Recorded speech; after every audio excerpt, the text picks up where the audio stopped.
What's going on, everybody? Matt and Kyle here with the Stone Down Sports Podcast. Today, we are talking about one of the most valuable commodities in fantasy baseball, especially in points leagues, and that's two-start pitchers. Now, there's 30 of them going next week, the week of April 1st, and we're not just going to run anybody out there. We want to make sure we're being smart about this. So today, we're going to talk about four guys that we like, four that we don't, all to answer the question, to start or not to start. Kyle, how you doing, buddy? Pretty good. Well, that is the question we are going to answer for you today. Like you mentioned, four we aren't as favorable on.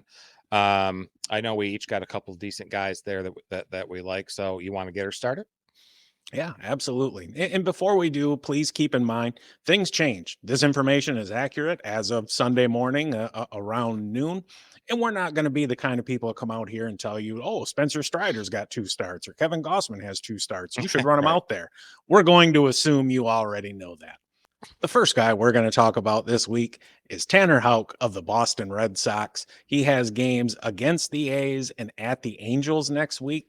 He had a pretty nice spring, too. More strikeouts and innings pitched. He only walked three guys, ended up with a whip under one. Um, Quite frankly, the lack of walks in the spring was encouraging because he's usually a little above average in his walk rate. He does give up a lot of hits, but these opponents aren't exactly murderers row. The Red Sox haven't really offered much run support so far, but he's likely not going to need a whole hell of a lot either. He does give up more hard contact than average, but again, looking at these lineups, there's nobody there to really be feared. With the Angels, you pitch around Mike Trout and let, quite frankly, anybody else there on the team try and beat you. With the A's, that team, we've all heard it. They're going to be hot garbage this year. He does have plenty of swing and miss, though, with his slider and his splitter. I think he's a damn good option going into next week. Yeah, I'm looking for him to take the next step as a starter and show that he can handle lefties this season. This matchup, there's really no lefties who really make you think twice in the A's or Angels lineups. I think that's two matchups that are about as good as you can ask for. He's only rostered in 4% in Yahoo League, so he's a nice choice for two-start streamer of the week. Pitcher that I am favorable on this, a two-start pitcher that I am favorable on this week, Casey Mize with the Detroit Tigers. Really high on him, of course, because of my Tigers fandom as well. He was the first overall pick in 2018, made his debut in 2020 in that shortened season, and then back surgery, Tommy John surgery. He hasn't pitched since April 14th of 2022, recovering from those surgeries, but don't let that scare you. He's got some nice matchups for week two. Tuesday at the Mets, very much a pitcher's park. And then Sunday at home against the Athletics, also a pitcher's park. And like we just mentioned before, they're probably can and will finish with the worst record in the majors. That start on Sunday for him is not confirmed, like Matt mentioned at the top of the hour. These are accurate as of Sunday morning. But he's had a nice spring. 5 games started, 3-1 with a 2.21 ERA, over 20 and a third innings pitch. He's faced a total of 80 batters, gave up 12 hits, 5 earned, 9 walks, 20 Ks with a 1.03 whip. Pretty nice, except for the walk rate would be over 11%. So that's something to watch. But I like him. His velocity's up a tick. His average was 93.4 in 2022, was consistently hitting 96, 97, 98 with his four-seamer this spring. It was kind of surprising to see him make the rotation out of camp after missing all of that last season with Tommy John, but he's looked great this spring with these two very nice matchups in good parks. For sure. And coming back from surgery like that, the velocity is the thing that comes back. And a lot of times with pitchers that have Tommy John, they'll see an uptick, but it takes a minute for the command to come back because you've been off all that time and it takes a little while to get the feel. So he might be, we'll call it a little bit wild in the zone. The Mets can punish that more than Oakland can. You know, you've got Sure. Alonso and Alvarez and Lindor there. But as long as he doesn't get hurt by those guys, I think he can have a very successful start, both against the Mets and Oakland. We just kind of talked about their trash. I have no concern about starting pretty much anybody against Right. the A's. And there is a concern with innings limit with him. Will he go around the order the third time or not? We'll see, but I still think he's a solid two start this week. The second guy I like next week is Max Meyer of the Miami Marlins. He also missed all of last year with surgery. He had quite the prospect pedigree, though. He's got games at home against the Angels and at the Cardinals. We've already kind of talked about the Angels a little bit too. He only had 2 starts in 2022 before getting hurt. Wasn't really expected to make the rotation this year out of camp, but he's in there because of injuries. As I said, he's an elite prospect. He's got a nice mid 90s fastball and an excellent slider with a whiff rate over 42%. You love the home stadium. He's somebody that's going to get you a decent amount of strikeouts too. I would say it's safe to say he's going to get you anywhere from 10 to 12. Again, run support might be a bit of an issue. The Marlins offense isn't exactly one to be feared. For that reason, I think he's a better start in points leagues than in roto leagues. Yeah, Max Meyer with the Miami Marlins. That is quite the alliteration there. He's been fantastic this spring and a surprise addition to the rotation because of some injuries on the pitching staff. But I like him this week too. My second pitcher that I am favorable on this week is Cristopher Sanchez with the Phillies. He's got a matchup at home Monday versus the Reds, a team that's kind of beat up already. And then on the 7th on Sunday at Washington. They're a young team, but they're not great either. Not expected to be feared as well, really. He pitched well last season, career best 3.44 ERA, a 105 whip, 96 strikeouts, and just 16 walks across just shy of 100 innings. But this spring, not doing so well in the stats. Started 3 games, 0-1, 7 1/3, an 8.59 ERA, 7 earned runs, 3 walks, and 5 Ks. Now there's a caveat with that. He's been experimenting with a cutter this spring. He's added 2 miles an hour to his fastball, which could help explain the poor spring experimenting with that cutter. But his sinker velocity is up this spring as well. He averaged 94 miles an hour this spring, a 2-mile-an-hour improvement from last season. I think, man, if he gets a full season in the rotation and can continue to generate ground balls, he was 57% ground ball rate. That was 4th among all major league pitchers last season with at least 90 innings pitch. I think it'd be a great fantasy season for him. Not only do I like him for this week for 2 starts, I like him for the season. I hope he just keeps those walk rates down. He had an excellent 4% walk rate, dropping that from 9.6 in 2022. It's the best at any level in his pro career and was 6th best in the majors last year. It really allowed him to become, a more consistent starter and sleeper in fantasy. I like him this week and for the season. Yeah, he was kind of a popular sleeper pick coming into draft season. You're right, he did get knocked around a bit this spring, but he is looking to build off his success from last season. I absolutely love that he doesn't really walk many guys and that he strikes out more than average. And he's somebody who kind of opposite is the folks we talked about earlier. He should get plenty of run support with the Phillies. Absolutely. Both stadiums are a little unfriendly to pitchers, but this is an opportunity to take advantage of the early spring weather.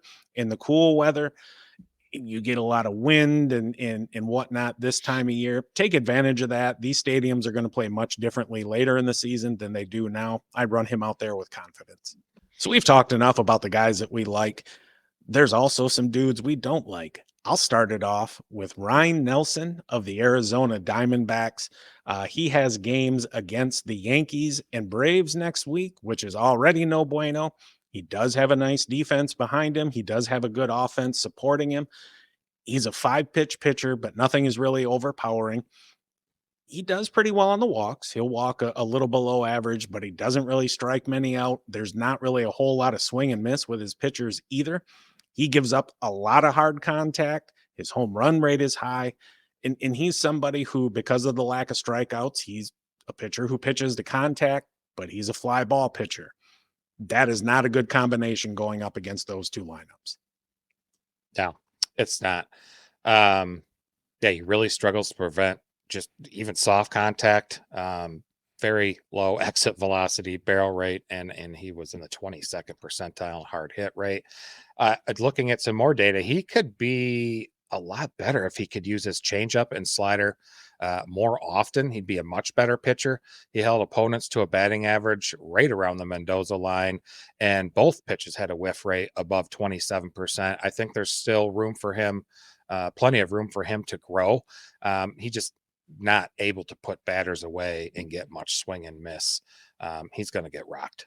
One of my pitchers that I'm unfavorable on this week is Luis Gil with the New York Yankees.